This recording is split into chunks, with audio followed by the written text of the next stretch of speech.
الحمدللہ رب العالمین والعاقبۃ للمتقین والصلاة والسلام علی سید الانبیاء والمرسلین اما بعد فاعوذ باللہ من الشیطان الرجیم بسم اللہ الرحمن الرحیم۔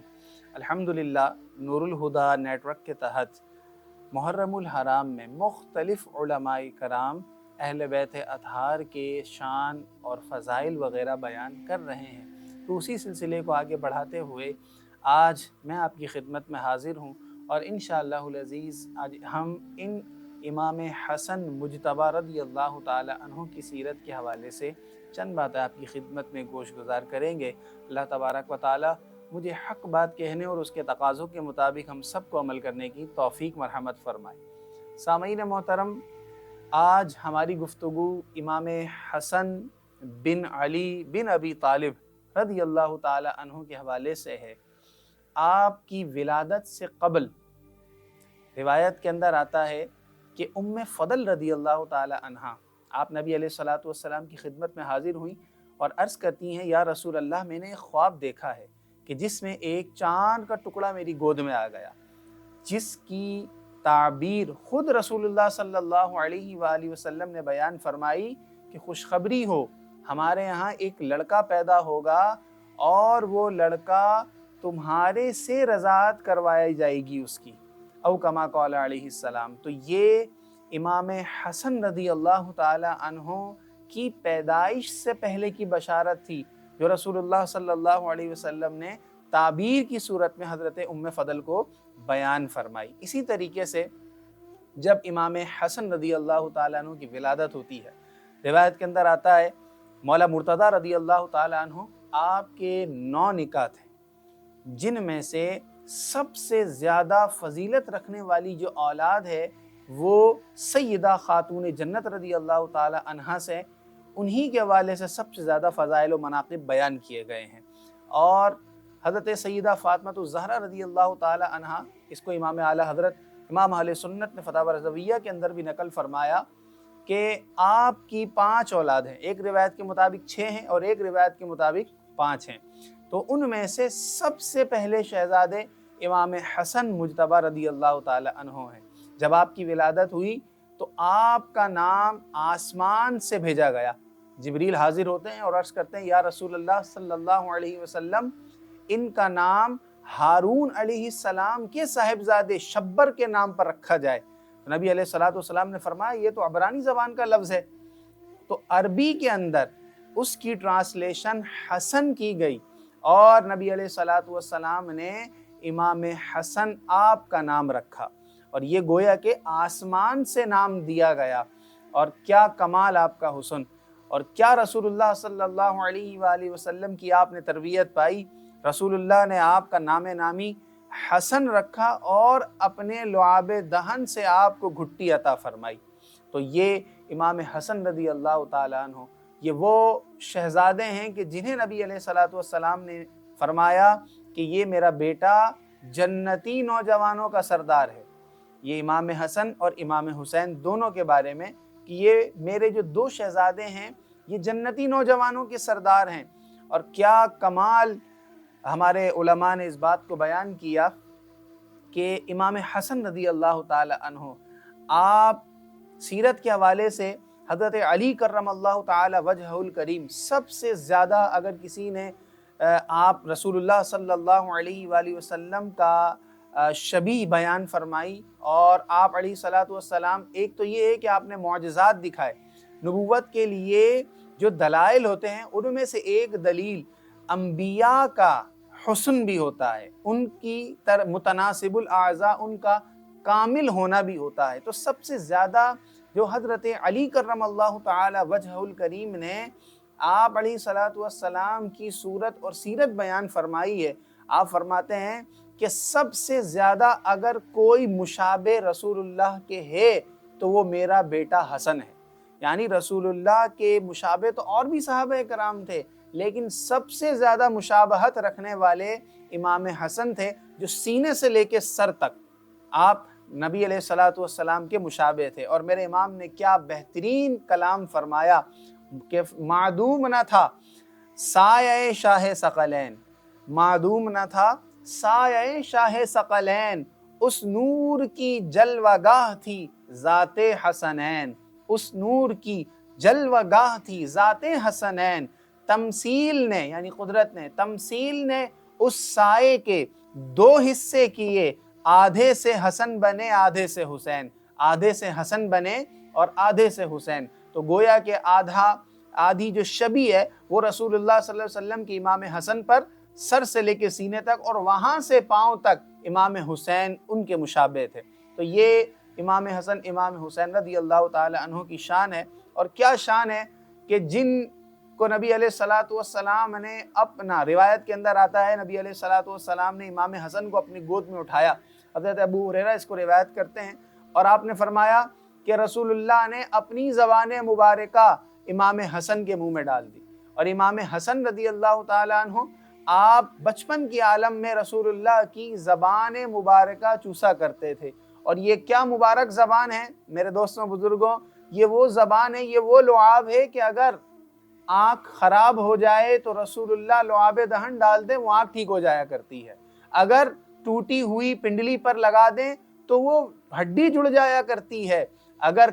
کھارے کنویں کے اندر لعاب ڈال دیا جائے تو وہ میٹھا ہو جایا کرتا ہے۔ یہ وہ مبارک لعاب ہے کہ نبی علیہ الصلوۃ والسلام نے حضرت ابوبکر صدیق رضی اللہ تعالیٰ عنہ آپ کو جب سانپ نے ڈسا تو اس پر لگایا، وہ زہر کا اثر چلا گیا۔ یہ وہ مبارک زبان ہے۔ روایت کے اندر آتا ہے جب خیبر کے موقع پر نبی علیہ الصلوۃ والسلام کو جو زہر آلود گوشت دیا گیا، تو جب وہ رسول اللہ کی زبان مبارکہ سے ٹکرایا تو وہ گوشت حضور کا لعاب جب اس پر لگا تو وہ کہنے لگا یا رسول اللہ آپ مجھے مت تناول کیجئے، میرے اندر زہر ملا ہوا ہے۔ یہ وہ لعاب ہے کہ کٹے ہوئے گوشت کے اندر بھی جان پیدا کر دیتا ہے۔ یہ رسول اللہ کے لعاب کی کمال اور برکت ہے۔ خیر، تو امام حسن رضی اللہ تعالی عنہ آپ کی کیا شان ہے۔ ایک روایت کے اندر آتا ہے امام حسن رضی اللہ تعالی عنہ نبی علیہ الصلوۃ والسلام فرض نماز کی ادائیگی کر رہے تھے، اور ان دنوں مدینہ جو ہے وہ مدینہ مبارکہ کی مڈیر بنی ہوئی تھی، یعنی جو باؤنڈری ہوتی ہے وہاں پر مڈیر کھڑی تھی، بڑی دیواریں نہیں تھی۔ تو روایت کے اندر آتا ہے امام حسن ابھی چھوٹے شہزادے تھے، ابھی آپ کی اتنی زیادہ عمر نہیں تھی، تو آپ اپنے سینے کے بل جو ہے، آپ نے دیکھا رسول اللہ نانا جان نماز ادا کر رہے ہیں، صحابہ پیچھے موجود ہیں، اور یہ فرض نماز تھی۔ آپ نے اس مڈیر کو اپنے سینے کے بل پار کیا، اور پار کر کے روایت میں آتا ہے رسول اللہ صلی اللہ علیہ وآلہ وسلم کے سر پر یعنی پشت مبارکہ پر آ کر آپ ایسے بیٹھ گئے جیسے کہ ایک سوار بیٹھ جاتا ہے سواری کے اوپر۔ تو ایک پاؤں ایک طرف اور دوسرا پاؤں دوسری طرف، اور حضور کے امام مبارکہ کو آپ نے پکڑ لیا، گویا کہ جیسے سواری پر بیٹھتے ہیں۔ تو حضور علیہ الصلوۃ والسلام نے سجدہ طویل فرما دیا، حتیٰ کہ حدیث کے الفاظ ہیں صحابہ کرام علیہم الرضوان نے یہ بعد میں خدشہ ظاہر کیا کہ یا رسول اللہ صلی اللہ علیہ وسلم آپ نے اتنا طویل سجدہ فرمایا کہ ہمیں یہ خدشہ ہونے لگا کہ کہیں کوئی واقعہ تو پیش نہیں آ گیا، کہیں کوئی معاملہ تو پیش نہیں آ گیا، کوئی وحی کا معاملہ ہو جائے یا کوئی ایسا معاملہ۔ تو نبی علیہ الصلوۃ والسلام نے کیا فرمایا، مفہوم ہے، آپ علیہ الصلوۃ والسلام نے فرمایا میرا شہزادہ حسن میری پشت پر تھا، اور میں نے یہ گوارا نہ کیا کہ میں اس کو اٹھا کر ایک طرف رکھ دوں اور اپنی نماز پھر آگے مکمل کروں، جب تک کہ حسن خود از خود اپنے طور پر وہ نیچے نہ آ گئے۔ تو امام حسن رضی اللہ تعالیٰ عنہ یہ وہ شخصیت ہیں کہ جو حضور علیہ الصلوۃ والسلام کے پشت پر دوران نماز آ جائیں تو حضور سجدہ طویل کر دیا کرتے ہیں، اور یہ وہ مبارک ہستی ہیں۔ ایک مرتبہ نبی علیہ الصلوۃ والسلام آپ منبر پر خطبہ ارشاد فرما رہے تھے، تو امام حسن امام حسین دونوں کے بارے میں آتا ہے کہ آپ بچے تھے، لڑکھڑاتے ہوئے آ رہے تھے، نبی علیہ الصلوۃ والسلام نے وہاں پر خطاب روک دیا، اور خطاب روک کر آپ منبر سے نیچے تشریف لائے اور دونوں شہزادوں کو اٹھا کر اپنی گود میں آپ نے لیا، اور پھر آپ جو ہے بیان آپ نے جو ہے پھر مزید جو ہے وہ آگے سلسلہ شروع کیا۔ تو یہ شان ہے امام حسن کی اور امام حسین کی۔ اور یہ جو گھرانہ ہے، یہ اہل بیت کا جو گھرانہ ہے، اس کی شان ہی بہت نرالی ہے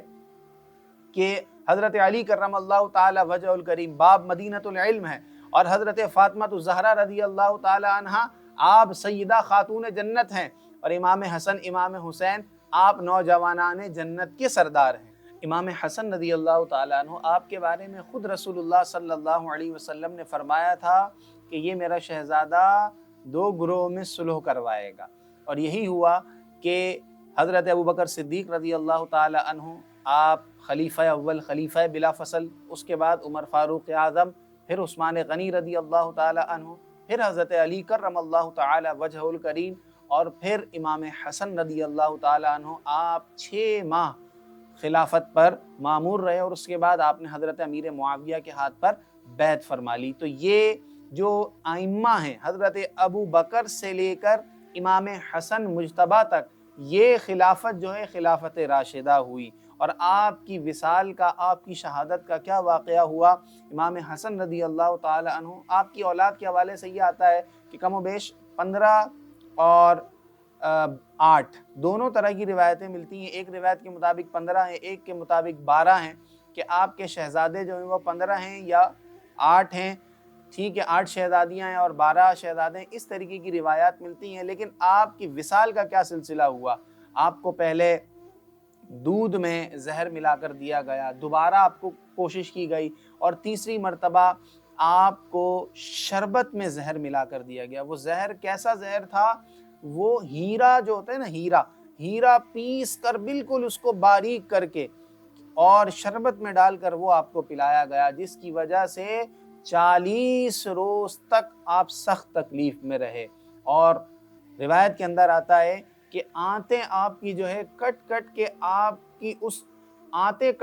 آپ کی جو ہے وہ منہ کے ذریعے سے باہر آ رہی تھی، یعنی اتنی سخت تکلیف کے اندر اس وقت امام حسین رضی اللہ تعالی عنہ آپ نے اپنے بھائی کو دلاسا دیا کہ بھائی جان آپ پریشان نہ ہوں، ان قریب آپ رسول اللہ سے ملاقات فرمائیں گے، ان قریب آپ والدہ ماجدہ سے ملاقات فرمائیں گے، ان قریب آپ بابا جان سے ملاقات فرمائیں گے۔ خیر، تو آپ رضی اللہ تعالی عنہ، آپ کی وصال کا جو سبب ہے وہ یہ زہر بنا، اور یہ زہر جب آپ کا انتقال ہو گیا تو امام حسین رضی اللہ تعالی عنہ اور دیگر رفقا انہوں نے آپ کے جنازے میں شرکت کی، اور آپ کو جو ہے مدینہ منورہ میں دفنایا گیا، وہاں آپ کی تدفین کی گئی۔ تو یہ امام حسن رضی اللہ تعالی عنہ ہی ہیں کہ جنہوں نے 2 گروہوں کے اندر صلح کروائی، اور خلافت راشدہ کے اندر جن کا نام ہے، اور یہ وہ شخصیت ہیں کہ جو اہل بیت اطہار میں اولاد کے اندر سب سے پہلے چراغ ہیں اولاد کے اندر۔ اور ان کی شان یہ ہے، روایت کے اندر آتا ہے نبی علیہ الصلوۃ والسلام کا جو نسب ہے وہ حضرت فاطمہ الزہرا رضی اللہ تعالی عنہ سے چلا ہے، ویسے مردوں سے چلتا ہے، لیکن یہ رسول اللہ کی خاصیت ہے کہ رسول اللہ نے فرمایا کہ میرا جو نسب ہے وہ فاطمہ سے چلے گا، اور رسول اللہ صلی اللہ علیہ وسلم نے ایک روایت میں فرمایا کہ میں ان کا عصبہ بھی ہوں، حسن اور حسین کا عصبہ بھی ہوں۔ عصبہ وراثت میں اس کو کہا جاتا ہے کہ درمیان میں کوئی عورت کا واسطہ نہ ہو، عصبہ اسے کہا جاتا ہے۔ اور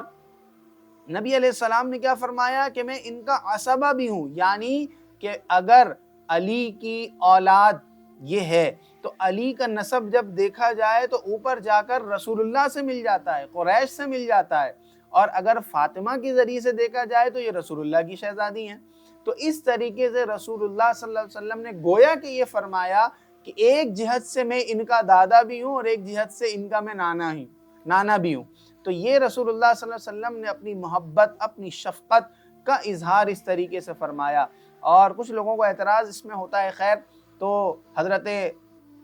مریم سلام اللہ علیہ رضی اللہ تعالی عنہ، آپ کا بھی تو نسب چلا، لیکن اللہ نے قرآن میں کیا فرمایا کہ ابراہیم کی اولاد میں حضرت عیسیٰ کو شامل فرمایا، حالانکہ حضرت مریم یہ حضرت ابراہیم کی بیٹیوں کے اندر جا کے لگتی ہیں، لیکن حضرت عیسیٰ کو ابراہیم کی اولاد میں اللہ نے شمار فرمایا۔ تو وہاں جس طریقے سے حضرت مریم کو اللہ نے یہ شرف بخشا، اسی طریقے سے رسول اللہ نے جناب سیدہ کو یہ شرف بخشا کہ ہمارا جو نسب ہے، جو نسل ہے ہماری، وہ خاتون سے یعنی فاطمہ الزہرا سے چلے گی، جیسا کہ عیسیٰ علیہ السلام ابراہیم کے نسب کے اندر آتے ہیں، حالانکہ ان کا باپ کوئی نہیں، وہ حضرت مریم سے تولد ہوئے۔ تو خیر، یہ قرآن کی مثال اور یہاں رسول اللہ صلی اللہ علیہ وسلم کا حکم، تو یہ اہل بیت کی بات ہیں۔ بس اپنی گفتگو کو میں سمیٹوں گا اس شعر پر کیا بات رضا اس چمنستان کرم کی، زہرا ہے کلی جس میں